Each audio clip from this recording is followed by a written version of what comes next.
What is up, everybody? It's me, Jrod, the filmmaker, former filmmaker, frequent fighting gamer from Philadelphia, and welcome to 2023. Yeah, this is it. It's 2023. We're here. It's January, and this is the first video of the entire year, which is very exciting, a little bit nerve-wracking, but overall, you know, net positive, because we made it. Today, we are going to talk about a lot of film and a lot of TV. How about everything that I watched in the year of 2022? I started 2 years ago. This would be the third year, actually. So yeah, what I do is I make a list. I keep a journal of everything I watched throughout the year. The accuracy is questionable, but I think this is the most accurate list of all the past years I've done this. And then I go over them. So I'm going to name every single title that I did keep track of this year, whether it was a brand new show or a returning show. I'm going to give a short, very short review of each title because there's like hundreds of things on this list. So the reviews have to be very short in order for me to get through it. Then once I'm done, I will tell you what is the best of the best. I'll give you guys the best TV show, the best movie. I even have some best in categories like anime, documentary, reality, so on and so forth, as well as the worst of the worst. You know, there are a couple on here that I did not enjoy one bit, but we're going to talk about those as well. Starting off this part of the list, we have The Sex Lives of College Girls. That's a show. Please don't put me on a watch list for that. That is the title of a show on HBO Max, written by Mindy Kaling, and the show actually premiered this year. And it came back for a second season this year. So we have 2 seasons in this year, and I really did like this show in the beginning. I love the characters. I think they're really interesting to watch. But the second season got a little bit away from me. Nothing too bad. I just, I think they're making some questionable choices in the writer's room. But I think if they do make a 3rd season, I'll still come back. Then we had Sort Of, which is also on HBO Max. This is a Canadian show, features a non-binary lead, and it is really an amazing show. I believe both seasons of this show also premiered this year. Then we have What We Do in the Shadows. And this show is going to keep repeating on these lists as long as they keep airing it, because I love to watch it. Hilarious show. It only gets better with time, and you think that at a certain point you'd come back and they run out of ideas, but no, What We Do in the Shadows has not yet run out of ways to make a hilarious vampire mockumentary series. Then we have Euphoria. We started off the year with Euphoria on HBO for its 2nd season, and it was a great 2nd season. It was bombastic, it was outrageous, but it did make another really good season of television. So that was Euphoria. I did enjoy it. Earlier this year, we got the 1st season of Bel-Air, which is a spiritual successor to the Fresh Prince of Bel-Air. It's a retelling of that story, but much more dramatic, modernized, and a lot more grounded than the original sitcom. Bel-Air was way better than I ever expected it to be. I was going to check it out anyway because I love the Fresh Prince of Bel-Air. I'm from Philly. I feel like I had to check it out just for authenticity purposes, And the show actually really did deliver. Like, I loved the first episode, the pilot. I thought they really nailed the storyline and modernizing it. And the rest of the show was just really good. Fun to watch. I cannot wait for it to return next month. And then Woke on Hulu came back for another season. Another really good show. Like, the 1st season was a lot better than I expected, so I was happy to come back for the 2nd season, which was just okay. Not as good as the 1st season, but it was still a great season of TV. And then at Netflix, we had All of Us Are Dead, the zombie Korean drama. And I checked this out because I love zombie media. I'm trying to find the best of the best, and I think that All of Us Are Dead actually is one of the best zombie series that they have on Netflix. About as good as Black Summer, which is another zombie series on Netflix that I checked out last year. All of Us Are Dead is great. If you like either K-dramas or zombies, I think you would love this show. Then next up, we have Halo. Now, this is a little interesting one to talk about. I'm a huge fan of the Halo games. I even played Halo Infinite on my channel last year. I was about to say this year, but it's 2023 now. And so I had to check out the Halo series at Paramount Plus, and it was pretty disappointing. I would say that for the most part, it didn't feel like the same story from the games. It was a different story, but it didn't even feel like the same characters from the games. It just felt like kind of a LARP, role play, fan fiction kind of thing. But I will give them credit that the last episode was actually really good. It's just hard to sell the show when only the last episode of the season was good. I personally would probably check out a second season just to see if they improve on what they did in that finale, but I don't know if it's gonna get a second season, so I'm not holding my breath. Then we have Starstruck on HBO Max. This is a British romantic comedy. I started this last year. I believe it was on last year's list, and it came back this year for another season. It's still hilarious. It's still insanely good. The comedy is great. The acting in it is great. I would definitely recommend you guys check out Starstruck if you haven't already. And then The Righteous Gemstones, which also came on earlier this year at HBO around the same time as Euphoria. Another just bombastic, outrageous season. It gave us a lot of backstory that I didn't expect from the Gemstones, but I did think that this was another really funny, really good season of Righteous Gemstones. Then next up, we had American Horror Story and American Horror Stories. Now, if you don't know, American Horror Story is the original flagship series that comes on FX, and American Horror Stories is the spin-off anthology series that comes on Hulu. And to be honest, guys, American Horror Stories, the anthology, which is the newer show, just gets better and better every season, while American Horror Story has actually had a rough past couple seasons. Everything I look for from American Horror Story, it's not really there anymore. I gotta go to American Horror Stories to get it, but personally, I don't mind. I'm still gonna check out both of these shows each year. We had First Kill at Netflix. This one was interesting because if I'm being honest, guys, I can't say the show was good. It wasn't good, but I watched the entire thing. It kind of had me hooked. It's about like a vampire hunter family and a vampire family that are kind of at war, while the younger members of the family are having like a Romeo and Juliet romance. Cheesy, young adult, coming of age, but it actually did have me interested and had me hooked. There was like a CW young adult series like quality to it that really just drew me in. Pause with Sam J is an HBO series that came back for another season. The show is amazing, hilarious, and it does some different things with like the sketch show and talk show genre. It's really unique. Bust Down on Peacock was a hilarious sitcom featuring some comedians, and honestly, the entire time they're having a contest on who can just act more of a fool. And then Big Mouth came back for another season at Netflix. Another great season, really consistent show Big Mouth is at this point. Hilarious, you know, and still informative at the same time. The comedian Jack Knight, he worked on all three of these shows, either starring in, writing on, some combination of both, and unfortunately he passed away in this year. It was very sad, but if you guys want to see some of his contributions, you want to hear some of his jokes and how funny he really was, check out any of these shows. So rest in peace to Jack Knight. But again, I just want to thank him for the contributions that he did to shows like this. Then next up, we have some Star Wars series, Book of Boba, Obi-Wan, and Andor. Book of Boba, I think, started at the end of last year and finished at the beginning of this year. Personally, I loved everything about it. Boba Fett is one of my favorite characters, and I thought that Book of Boba was amazing. I love the action. I love the campiness, the goofiness, the Robert Rodriguez-ness of it all. I loved how he just came out in a Rancor in the final battle. Amazing. And Obi-Wan I enjoyed as well. He's another one of my favorite characters. It was a lot slower and more dramatic than the other ones, but I still thought it was great and that it really fit. And there was one more Star Wars show this year called Andor. And guys, I gotta be completely honest, I think Andor is the best Star Wars thing that they've made probably since the original movie, since the first one.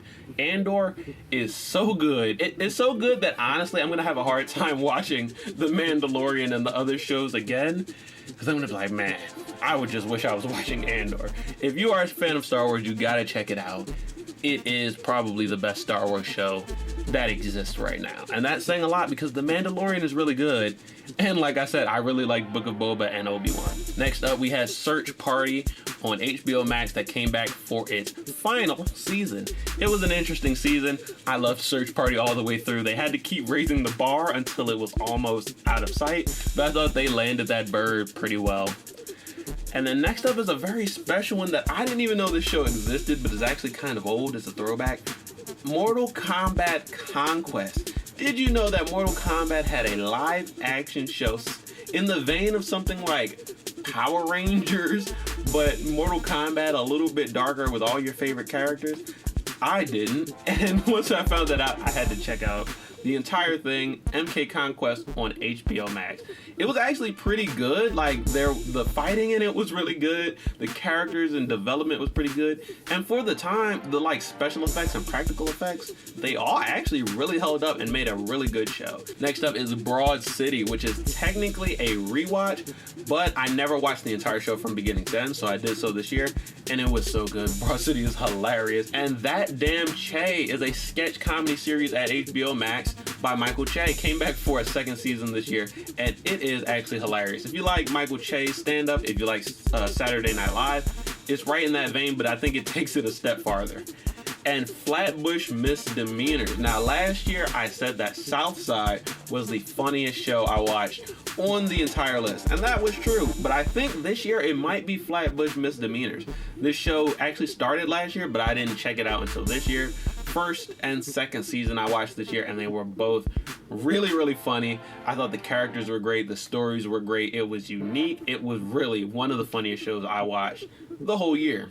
Then we had Space Force at Netflix, which came back for a second season. They changed up the format a little bit, but it was still a really funny season of Space Force. Joint Venture is a Brazilian show streaming on HBO Max. I watched the first season, and I think I'm going to check out the second season this year. It was actually really good. I would have watched more of it, but I was having a lot of technical issues with the subtitles in HBO Max. Next up is DMZ. This is also at HBO Max by Ava DuVernay and based off of a DC comic story. And unfortunately, guys, I did not like this at all. I actually had high expectations for this show because I love DC Comics, I love post-apocalyptic stories, and I love Ava DuVernay's work, but I did not like DMZ at all. Next up is Severance at Apple TV Plus. I'm not the hugest fan of Apple TV Plus, but I heard a lot of people talking about Severance, so I had to check it out. It is actually a really interesting plot. It hooks you in. It's like mysterious. It's a good thriller, and it keeps you on your toes. It wasn't the best show I watched, but it definitely was interesting to watch all the way throughout. Queens started in 2021 and it finished its season in 2022. It started off really good. It jumped the shark pretty early and got wild before it ended, but I thought Queens was such a unique show, and I think we need a lot more shows like it because it brought something that like we usually don't get in that time slot, in that space on network TV. The Wilds at Amazon Prime is a show that's been out for a while, had 2 seasons, and I decided to check it out. To be honest, the show is not for me. It's very young adult. I nicknamed this type of show a Trauma-rama. It's kind of Trauma-rama. It's a bunch of kids sitting around a campfire and telling each other about their trauma. I can't even believe I made it to a second season, but I did, and that was the Wilds. I won't be back for a third season if they make it, but I know that the show definitely has its own audience. 2 shows coming back at HBO. Los Espookies, hilarious show. You guys gotta check it out. Fred Armisen is in it. It's a little bit, it's not even really spooky. It's like spooky themed. It's very funny and quirky.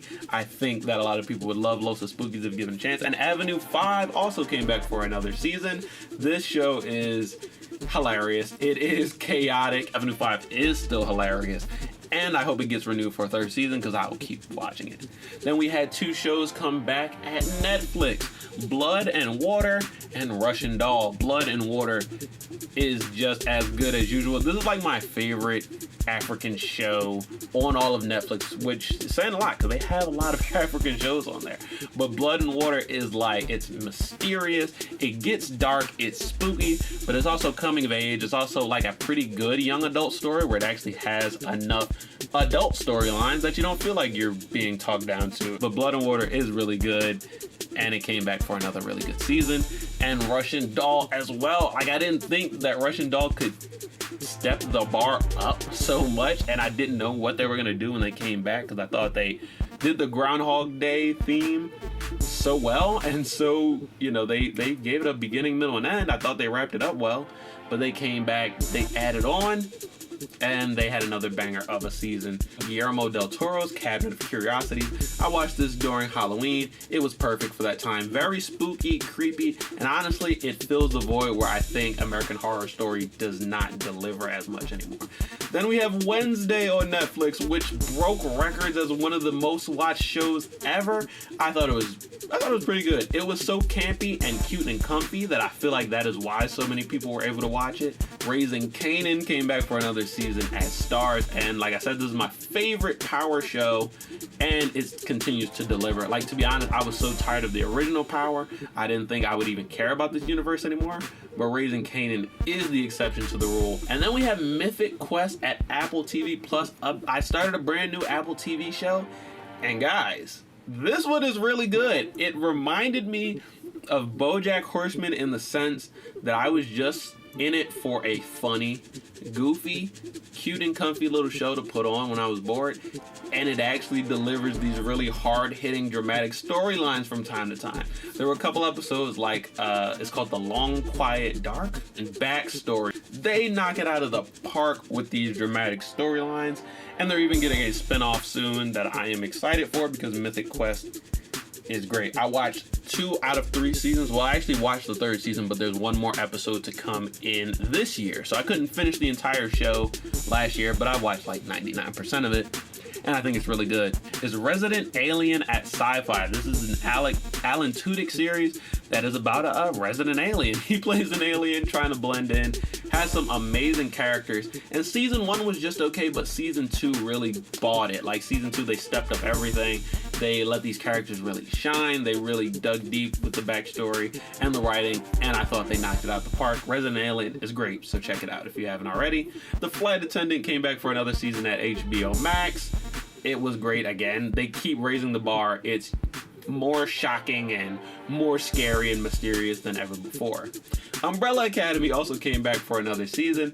It had a similar thing where it's very mysterious, very creepy. They did the Sparrow Academy thing and the hotel that is between dimensions. I really did like this season of Umbrella Academy, and I think we have one more coming at Netflix before the show is over. I Love That For You is a series at Showtime that stars Vanessa Bayer and Jennifer Lewis. It's based on like a QVC style home shopping network, and it is hilarious. I really did like this one.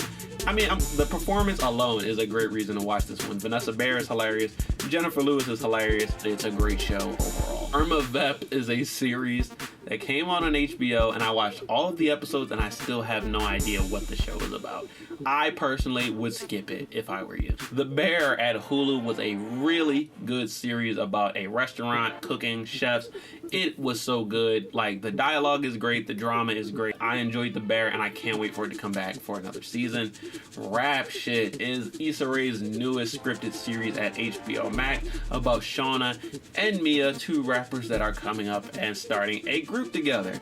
It was so good. This was one that I was going to check out anyway because I love Issa Rae and the stuff she's been able to do at HBO.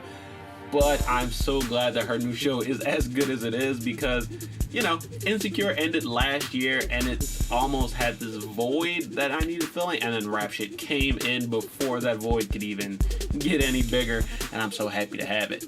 Also, a Black Lady sketch show is HBO sketch show made by Black ladies. I mean, it's pretty self-explanatory. Another great season of hilarious, outrageous sketches by these ladies. The Boys came back for one of their best seasons yet, and that's saying a lot because I think every season is their best season yet. It was crazy. There was some great showdown moments, like we got Soulja Boy, we got Butcher versus Homelander. Chef's kiss. It was really great. Derry Girls is a Netflix series about some girls from Derry, which is in Ireland, and it's a 2-part series. It's coming-of-age comedy about these girls and their misadventures at school, but it also has this backstory about the Civil War between Ireland and England, and I think that just firing on those 2 fronts at the same time created this really unique story. I think the dark backstory with the bright front story made this a really unique series that I think everyone should check out. 3 seasons at Netflix, and I checked all 3 of them out in last year. It's Stranger Things. I don't even really think I need to preface what Stranger Things is, but they came back for another season, and I actually did really enjoy it. I feel like it's almost overstayed its welcome. It's almost to the point where it's getting hacky, but last season was actually pretty good. Kindred on Hulu, and let's just say I didn't like it.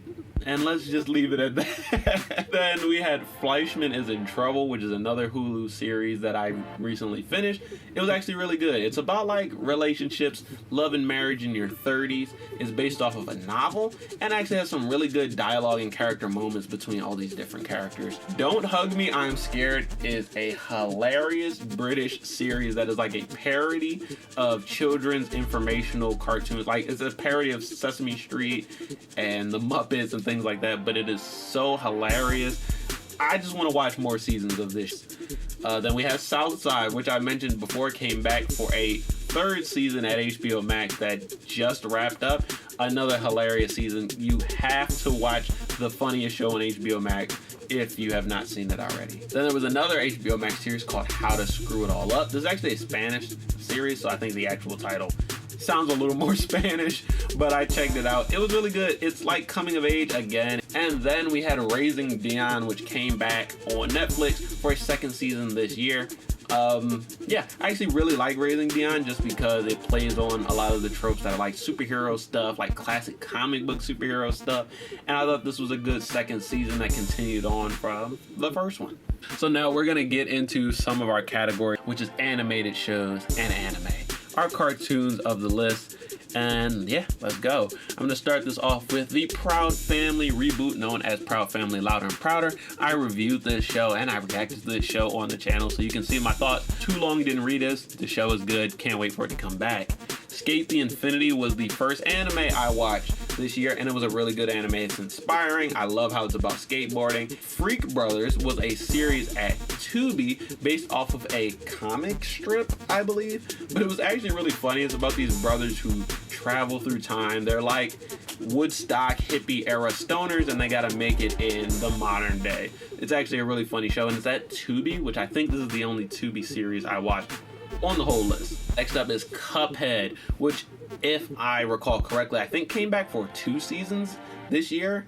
Maybe 3. I think 2 seasons premiered this year, including one that just recently wrapped up. And Cuphead is still really good. I love classic cartoons, and although this is a modern one, it still has all the feels and tropes of those classic cartoons. Disenchantment came back for another season, still a really good show. Craig of the Creek continues to be one of the best, probably the, I'm just gonna say it. Craig of the Creek is the best Cartoon Network show ever. I'm gonna just say it, and it continues to be. Then we had Kid Cosmic, which came back for another season this year, which I believe is its final season. Kid Cosmic is another amazing cartoon that just plays on all the tropes I love. Space, superheroes, comic books. Human Resources is a spin-off / companion series for Big Mouth, and I thought it was really good. It's a little bit connected, a little bit detached, so yeah, I think you would enjoy it if you do like Big Mouth. And then The Boys Diabolical is a companion series for The Boys that is animated. It's animated, it's anthology. It gave us a lot of great stories, so much so that I actually went in depth on most of these episodes on my TikTok.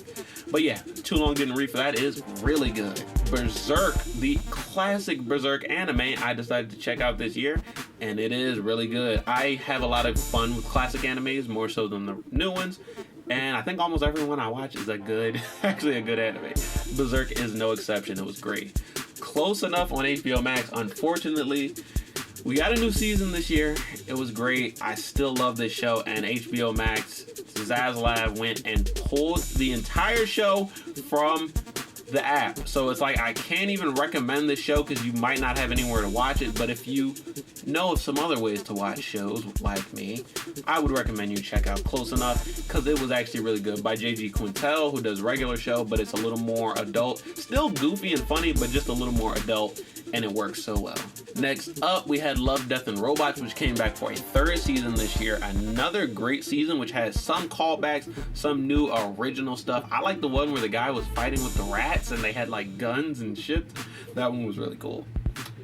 And also, Ghost Stories is an anime that I watched simply because someone on TikTok said it has the worst American dub ever. And they were right, but also it was the best dub. It was the worst dub and the best dub simultaneously. It was an interesting show that I probably wouldn't have watched without the insane dub. Baki is an anime on Netflix. It's like JoJo's Bizarre Adventure, but they are wrestlers and fighters. and they do some outrageous things because they are like the pinnacle of strength. There's Baki and then Baki Hamna, which are like 1 and 2. Yeah, and I watched both of them. They weren't that memorable though, but I did enjoy them. Lightyear, the Buzz Lightyear feature film that came out this year. I watched it. I really loved it more than I expected. It was a great story. Not what I expected from a Buzz Lightyear story, but I liked that it was something completely different, completely original, and still worked out. Harley Quinn came back for another season, and it was another banger of a season. It did some things that other Batman series were never able to do in the like 100 years that they've been out, but that's why I love Harley Quinn. And then Young Justice came back for another season. Young Justice Phantoms, which started last year, finished this year. And guys, personally, I think I am kind of over Young Justice. It's fun. They definitely do some fun stuff, and they have some of my favorite characters to watch.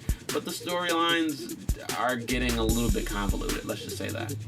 I watched Rise of the Teenage Mutant Ninja Turtles on Netflix, the new TMNT series. I thought it was great. It did some things different with the TMNT, which made it like a brand new show, even though, you know, we know what to expect from the Ninja Turtles at this point. Black Dynamite, the series that was on Adult Swim, I checked it out on HBO Max. Hilarious show. I don't know why it took me so long to watch it. Dead End Paranormal Park at Netflix. I think both of its seasons came out this year, and I liked it. It's, you know, it's a lighthearted kind of spooky thing, but yeah, it's not bad. Casual watch. And then Inside Job is another animated series at Netflix. This came back for its second season this year, and I thought it was another great season. It like fills the space of like Rick and Morty style shows, but it's completely original and hilarious. The Dragon Prince came back for another season this year on Netflix, which was kind of out of the blue, but I love The Dragon Prince. It's by the creators, or at least one of the creators of Avatar: The Last Airbender. It's slightly similar, where it's like coming of age, young adult animated with these mystical elements, but completely different in some ways as well. Star Trek Lower Decks came back for another hilarious season, the only Star Trek show that I really care about. Trigun is another classic anime I watched in 2022, because in 2023, they're going to come out with a new rebooted version. I'm going to check it out.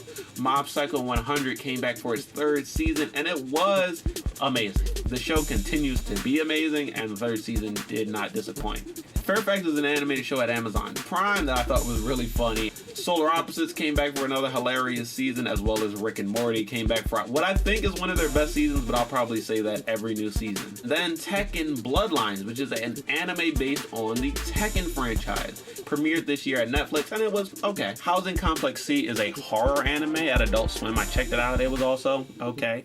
Kotaro Lives Alone. It was a wholesome anime at Netflix that I really enjoyed. Mortal Kombat Legends Snowblind, the newest animated Mortal Kombat film, premiered this year. And guys, this one is really good. I gotta say, this is probably the best of the three, and they really went for it in this one. JoJo's Bizarre Adventure Stone Ocean came back for 2 more parts. They finished up that entire arc this year. Stone Ocean was really good, and yeah, someone who just started watching JoJo, I really did like Stone Ocean. Tales of a Jedi is a new animated series by Dave Filoni that takes place in the Star Wars universe on Disney Plus within like the Clone Wars continuity, and it is so good. Like, the idea to focus on Count Dooku, I think, was masterful by Dave Filoni, and that's why he continues to get these jobs. And then the 2 best shows in this category that I saved for a little minute would have to be Cyberpunk Edge Runners and Chainsaw Man. Chainsaw Man and Cyberpunk Edge Runners are 2 brand new animes that premiered this year, and they were both so good. I would say Cyberpunk Edge Runners is my favorite on the entire list, and Chainsaw Man is just behind by a hair. Next up, we're getting into documentary and reality TV shows. Starting off with 20 Somethings Austin, which is a real-world style reality show at Netflix. It was okay, not very memorable. The Tinder Swindler at Netflix, a lot more memorable. This one was pretty good. Sweet Life LA is Issa Rae's reality TV show at HBO Max. Unfortunately, the second season is the last season, but it was a great second season. This show was so unique, and I don't know, they hating by canceling it. They should have renewed this show. I'm gonna keep it all the way honest. Next though, we have a competition between Big Brother and The Challenge for how much stuff I could watch from these 2 different series. And for Big Brother, I watched Celebrity Big Brother 3 in the beginning of the year, then Big Brother Canada 10, Then we watched Big Brother 24, the newest season. And then finally, before the year was over, I watched Big Brother 10, which Big Brother US 10, not Canada 10, which is on Netflix now. I had 2 seasons of the Challenge All-Stars to watch this year, and I did watch 2 seasons, as well as the newest series, the Challenge USA, which is on CBS and uses CBS competitors to make a challenge. Then the regular season of the Challenge 38, which started and is on right now. I'm checking out the Challenge Ride or Dies. I react to it on Twitter if you guys want to check that out. And then finally, which edges the challenge out by 1, which makes it so that I watch more Challenge than I did Big Brother, the documentary series, The Challenge, The Untold Story, also took place this year, and it was really good. It gave us a lot of insight about how the challenge got started, stuff that we'll never see televised again. It was really good. Also, it was a great year for Big Brother. Like, Big Brother US 24 was actually really good. It started off nerve-wracking, but it ended great with Taylor Hale winning out against everyone. The Mole on Netflix, it actually is similar to like Big Brother and the Challenge, but also very different. So yeah, I really enjoyed it, and I hope to watch another season. And then we also had 2 seasons of The Circle on Netflix, one that is on right now and one that wrapped up in the summer, I believe. Next up, I watched some documentaries, starting with Katrina Babies at HBO. This was really good. It was about people and who were babies and children during Hurricane Katrina and where they are now and how they are dealing with it as adults. Thought it was really good because personally I was a kid during Hurricane Katrina, so I definitely related to it. We Met in VR is another really good documentary. It's a lot more uplifting and wholesome than I ever expected to be, but it is about people who met in VR, people who work in VR, have relationships and love lives and friendships in VR through VR chat, and it's actually really good. Z-Way is the Showtime series that has been out for a little while, but I checked out both of its seasons this year. Hilarious. I really love it. It's one of my favorite shows in that late night talk show type area now. And Woodstock 99 was a documentary at Netflix about the Woodstock Music Festival in 99, which I didn't know about because I was probably 3 at the time. But y'all have to check it out because you'd be surprised at how much of a disaster one concert could be. The Vow at HBO Max, which was in its 2nd season, but I never saw the 1st season, so I checked them both out this year. This documentary is diabolical. It is crazy how dark this documentary can get. And yeah, I think it's worth a watch. House of Hammer was a documentary on Discovery Plus about Armie Hammer and the Hammer family. This one was pretty crazy. It's short, and I wish it was actually a couple more episodes to this, but it was a very interesting watch. The G Word with Adam Conover is a series at Netflix where Adam Conover talks about the government and different aspects of it. Pretty good. One Perfect Shot is a series at HBO Max by Ava DuVernay that is based off of a Twitter page where they just show like perfect shots, near perfect shots from movies and how the directors made those shots. It was really interesting, especially for someone like me who's a film buff. Critter Fixers came back for another season. This is a very wholesome show about some country vets who know how to treat every animal ever created. Love is Blind. I started watching the show at Netflix, which is it's a dating show where people don't get to see each other before they fall in love. F-Boy Island is a dating show where some of the guys are F-boys, some of them are nice guys, and the women have to decide and figure out for themselves. The Hype is a competition show where people compete to make streetwear, and it came back for another season. Really good. Lego Masters is actually one of my favorite competition shows because I'm a fan of Legos, and this one they get to build different Lego things and compete for who can make the bigger and better Lego sculpture. And yeah, another great season. It's pretty self-explanatory, they're making Lego stuff. If you like Legos, you probably like it. Low Country, the Murdaugh Dynasty is a true crime documentary at HBO Max about a family in North Carolina and all the crime and conspiracy that came from their dynasty. Call Me Miss Cleo is a documentary about Miss Cleo, the television psychic. It's on HBO Max. It's very informative, and I think everyone should watch it because you would be surprised at how all of that got started with Miss Cleo and how it all ended for her. I watched 2 comedy specials this year, which is actually pretty low considering I usually watch a lot, but Rothaniel, Jrod Carmichael's comedy special, as well as Yvonne Orji's new comedy special called A Whole Me. I checked that out. It was really funny. I like both of them. Finally, for documentary and reality TV show. One of the best shows this entire year is The Rehearsal by Nathan Fielder. This show is outrageous. It is hilarious. It is documentary, but some of the stuff that happens is so like insane.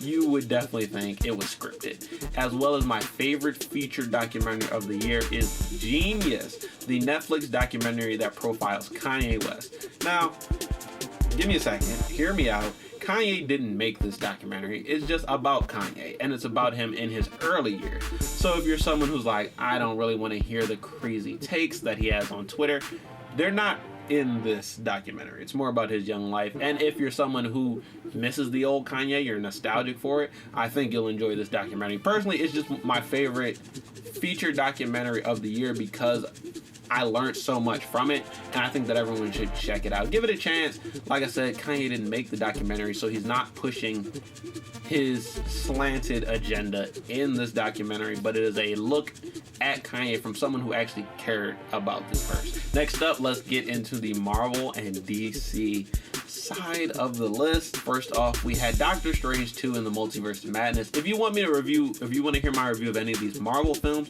they're all in first and final. I did Doctor Strange 2, which was okay. I thought they could have done better. Thor 4, which I thought was really good. The people who say Thor 4 is bad, I think you're lying. I think you're capping. Thor 4 was great. It was hilarious. It was light. It was funny. And it still had some action and some heartfelt moments on top of it. And it was about love. Like, bro, it's about love. Grow up and learn to love. Wakanda Forever just recently came out. Amazing film. I really loved everything about it, and I thought they did an amazing job with what they had. All things considered, they made a great film. And then The Eternals. I know this movie came out in 2021, but I didn't check it out until the beginning of 2022, and it was okay.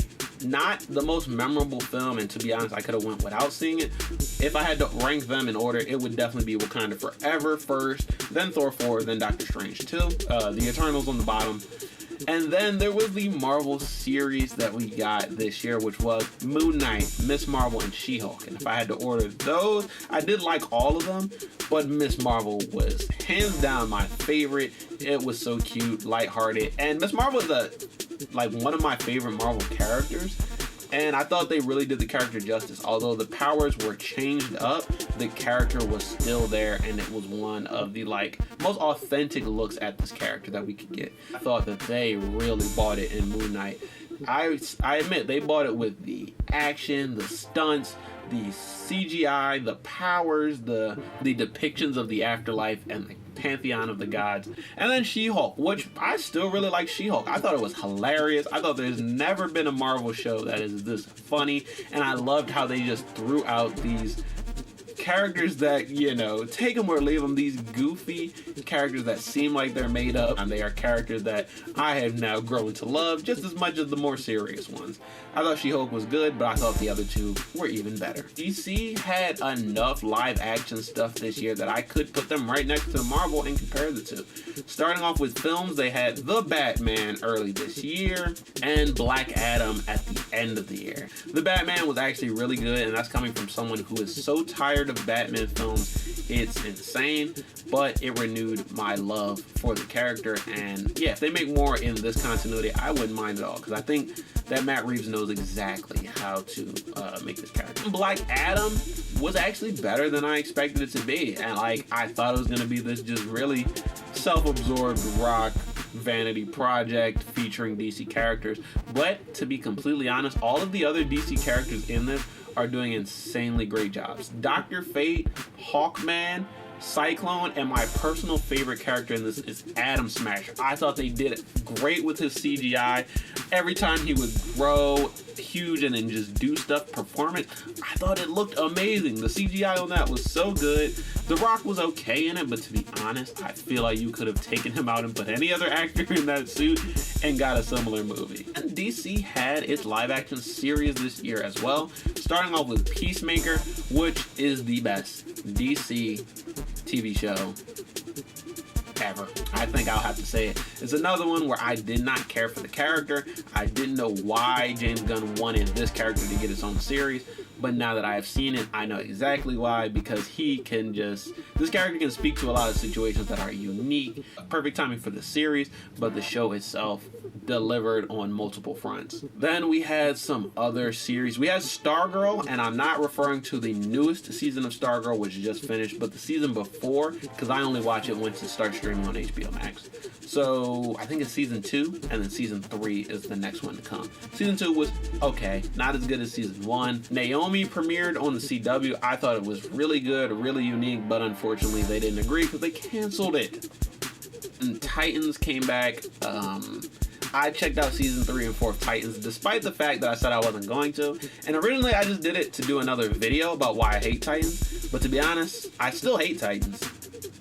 But those seasons weren't even worth talking about. I'll be completely honest. I don't know what happened in it. It was just all over the place. Doom Patrol is on right now. They came back for another great season, and I love Doom Patrol. I continue to love Doom Patrol. It continues to deliver. So that's all I had to say about that, and I believe that is everything in this category. We're moving on to the big show. If you don't know what the big show is, it's just some shows that you can consider to be the greatest show of all time. It's the GOAT shows. Wait, should I change the category to GOAT shows? Let's get into our GOAT shows for this year. Started off with Ozark. I don't like this show at all.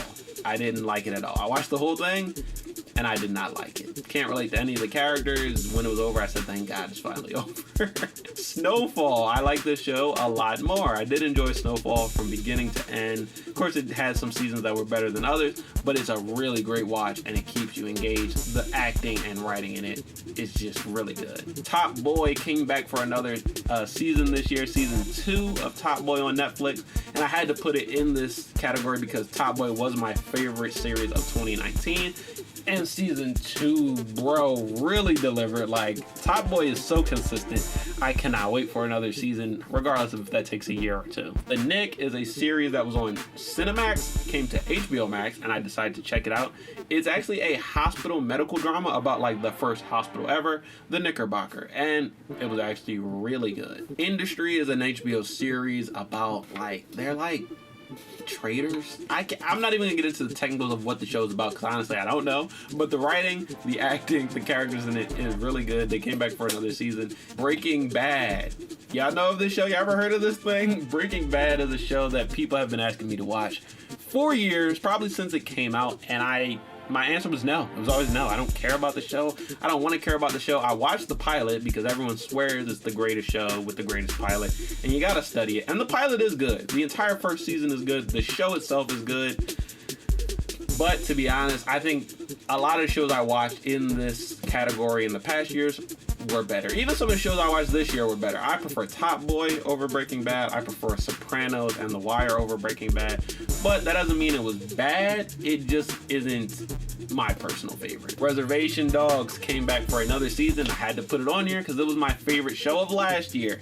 And season 2 continues that legacy. I would say that this is one of my favorite shows this year, but I reserve that slot for a new show. If I was gonna do another show, like, this is easily the best returning show of this year, easily.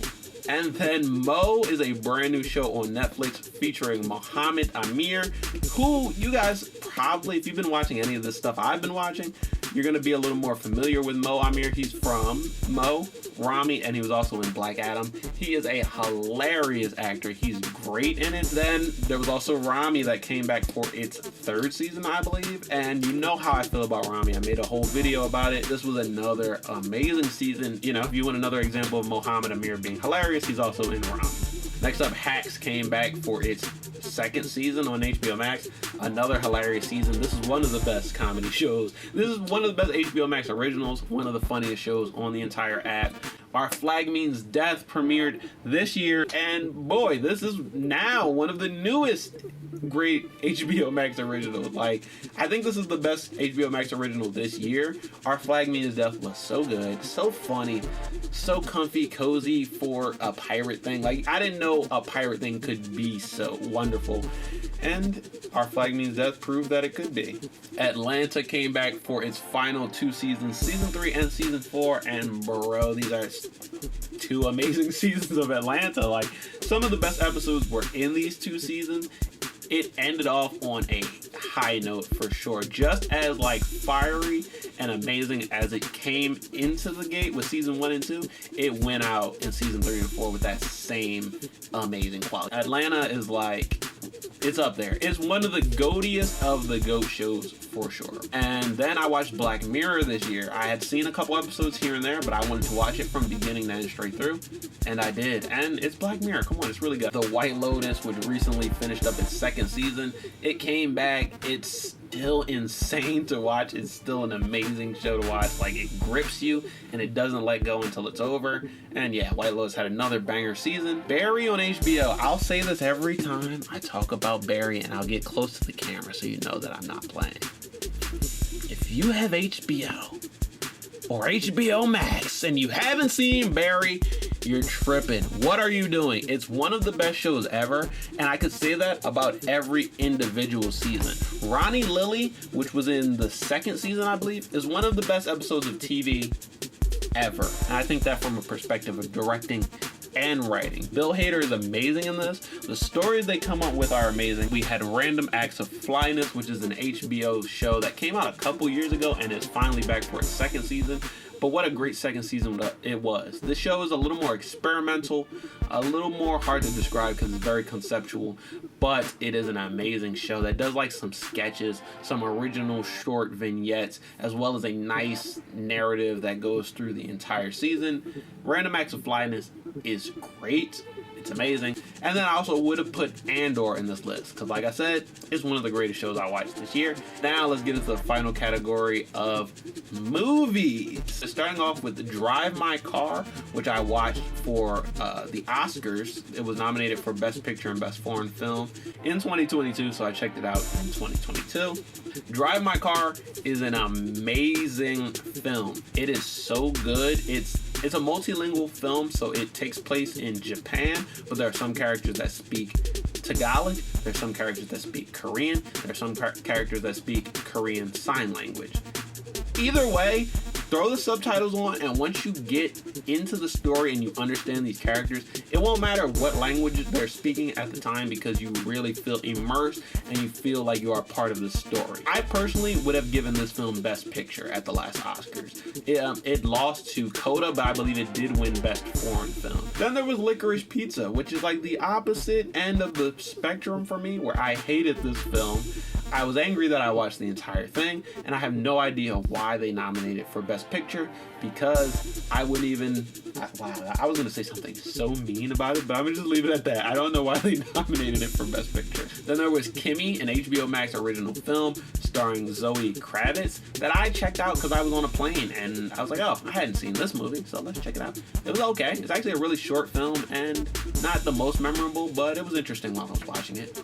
And then Pig is a movie starring Nicolas Cage about a pig. He owns a truffle hunting pig, and he loses it, and he goes on a very elaborate journey to find this pig. Minari, this film came out a couple years ago, but I finally checked it out. This film, I finally checked it out in 2022, and I'm gonna be honest, the movie made me cry. It made me cry because it was pretty beautiful, and the parts about the family and the grandmother, but it was just such a beautiful and authentic film about family, and I would recommend Minari for sure. And if you want to see me crying about it, I actually did that on TikTok. Like, I literally was recording a review and the movie made me cry on TikTok. How goofy is that? And then Mid-90s is another film that came out a couple years ago, but I forgot to check it out until this year. It was great. Sunny Soljic is amazing in it, but yeah, Mid-90s is great. The Green Knight is another one. This is Dev Patel, and I checked it out this year. Really good. I had a little bit of PTSD because I had to read The Green Knight in high school, but I think the story was a lot better in the film. So next up, we had Honk for Jesus Save Your Soul. I could not wait to check out this film. It was doing, like, I was hearing a lot about it in the festival circuit in 2021, and then in 2022 it finally came to theaters and streaming, and I thought this movie was outrageously funny, hilarious, had great performances by Sterling K. Brown and Regina Hall. It's not for everyone because some people, feel like they're being satirized or made fun of in this film, but I think if you have a little bit of thick skin, or you can just see it as satire and not someone pointing the fingers at you, I think you'll enjoy Honk for Jesus. as much as I did. Next up, we had On the Count of Three. This was a film starring Jrod Carmichael, and it was so insanely good. I actually have to watch this one again because it's been a little minute since I saw it, but I remember this being like so heartfelt, so like gut-wrenching, but like sort of uplifting, but like sort of really sad. But then we had the movie Hustle at Netflix with Adam Sandler. This is a basketball film. I literally only watched it because it is about like Philadelphia sports, and it was shot like around Temple, so a lot of stuff that I'm familiar with, but I don't really like basketball or basketball films, so it was just okay in my opinion.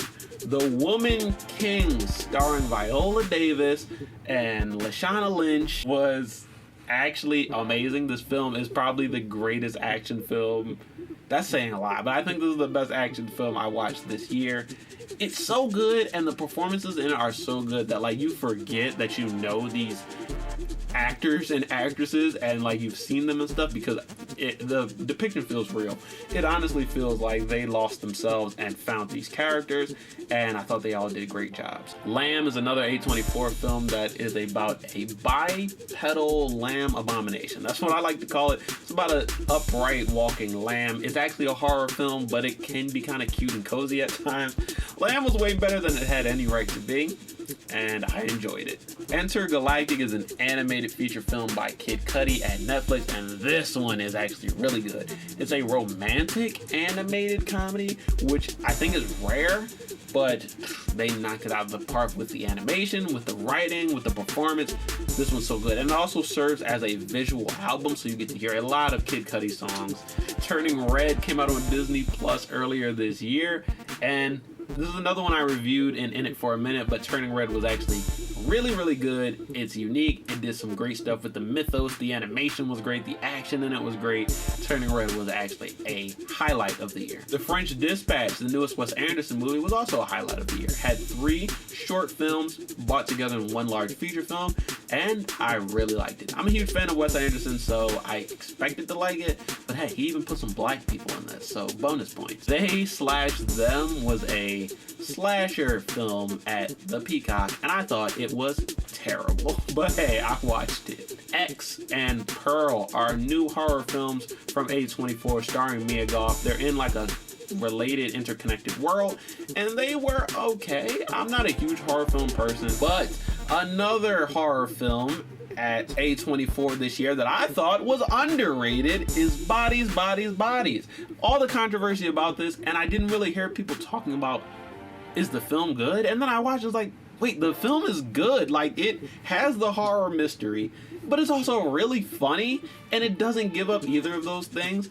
And yeah, I thought Bodies, Bodies, Bodies was great, and that more people should be talking about it for being great and not for other things. Then we had Bullet Train, which was really good. It's actually on Netflix right now.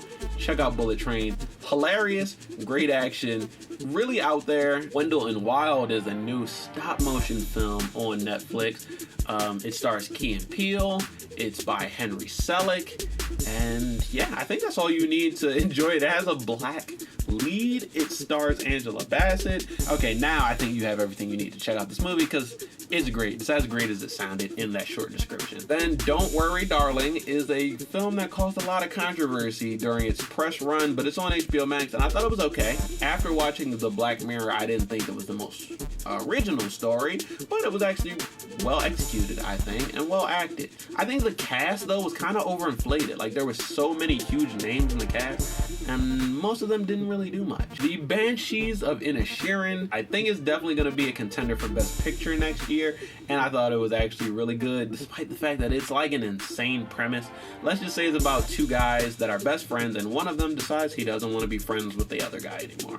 And a lot of crazy things happen that I couldn't even explain to you if I wanted to, so check it out. Bones and All is definitely one of the weirder ones on this list because it's gross. It is disgusting, it's graphic, and it's violent, and I actually really enjoyed it anyway because all of that contrasts with this really like sweet love story and like this story about people trying to be better and trying not to be a product of their environment. I thought Bones and All was actually really good, and it's one of the most underrated films. of last year. Newest Knives Out film, Glass Onion, came out at the end of the year, and personally, I thought it was a bit disappointing. Not that it was bad, but that it wasn't as good as I remember the first Knives Out movie being, but it was still some great performances in it. Another one that's like a huge star-studded cast for almost no reason, because I think anyone could have played some of these parts. Then The Fabelmans is the last movie I watched of 2022. This is Steven Spielberg's autobiographical film, and it was good. It was definitely good. I mean, it's Steven Spielberg, so what did we expect?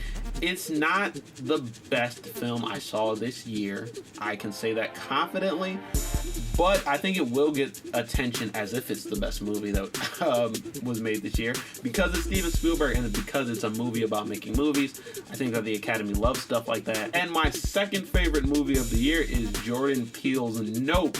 Nope, I thought was really good. I reviewed it on First and Final, so you can click that if you want to see my full in-depth thoughts on it. But Nope, I thought it was amazing. Spectacle, beautiful. It did the parts that we expected it to do, and then it did the parts that we did not expect from it. It became another film. I thought Nope was amazing, and it would be the best film I watched this year if it wasn't for one film. It exploded all of my expectations, it destroyed all of my preconceptions, and it did everything, everywhere, all at once, because the best picture of the year is Everything Everywhere All at Once. Easy, free. As soon as I was done watching that film, I said, this is the best film of the year. And that was in the middle of the year, before Nope even came out, before The Fabelmans or Honk for Jesus or The Woman King. Any of those movies came out, I already knew that Everything Everywhere All at Once was the best movie of the entire year. I always give these little caveats like, oh, this is the greatest action film of the year. This was the funniest comedy series of the year. But Everything Everywhere All at Once was all of that. It's the funniest film. It's the sweetest film, most genuine family film. It's the most beautiful, dramatic film. It's a amazing action film. It's a hilarious comedy film. It's a sci-fi film. It's a fantasy film. It's a better multiversal film than the movie that has multiverse in its title. And that's why Everything Everywhere at Once is the best film of the year. And personally, if they don't vote for it for Best Picture at next year's Oscar, they're wrong. And I can say that with confidence because I got a film degree. So yes, that's almost it. But also, you guys know what my favorite film of the entire year is, but what about my favorite TV show? There's actually one title that I left out of the very first list because it is my favorite TV show of the entire year. But I think there is one that shines above them all. It officially started in 2021, but it only premiered one episode, came back in the beginning of this year, finished its first season, and now it's back for its second season. And that show is Abbott Elementary. I knew that this was going to be one of my favorite shows and a contender for show of the year after watching the first episode. After watching the pilot, they only premiered that pilot, and I was just in awe. It's hilarious. It's cute. It's uplifting. It's inspirational. All the characters are great. The writing is great. The jokes are great. I can't find anything wrong with Abbott Elementary. It's my favorite show of the year. And I was going to watch it anyway because of Quinta, because of Philly, and because of like how she shined light on the community and made it look beautiful. But can you imagine my surprise, how just impressed I was that the show I was going to support turned out to be the best show of the year? Everything Everywhere All at Once is my favorite movie of the year. Abbott Elementary is my favorite series of the year. There are a bunch of other ones like Nope, Honk for Jesus, On the Count of Three, Intergalactic were all, and Genius, all amazing films. Bel Air, Peacemaker, Snowfall, Top Boy, Res Dogs, Atlanta, White Lotus, Barry, Andor, Random Acts of Flyness were all some of my favorite. Oh, and also Cyberpunk Edge Runners. Those were all some of my favorite shows of the year. Oh, and The Rehearsal, that was my favorite in the documentary reality TV show category. So yeah, that's got to go up there as well. So guys, that was the entire list, and it actually took me an hour and 20 minutes to get through the whole thing, which is significantly longer than any of the lists in the past, which I think is a good sign, because that means that this is the most accurate. It has about everything. I don't think it has everything. I'm still thinking there's something I forgot to put on this list. we're only in the second day of 2023, and I'm already starting my new list, my first list of the year. So the next year's video is already in progress, which is insane. Tell me, what are your favorite TV shows and movies of 2022, and what do you think are going to be your favorites of 2023? I mean, looking forward, The Last of Us comes out this month, and it is going to be amazing. I already know, I can already tell and feel it.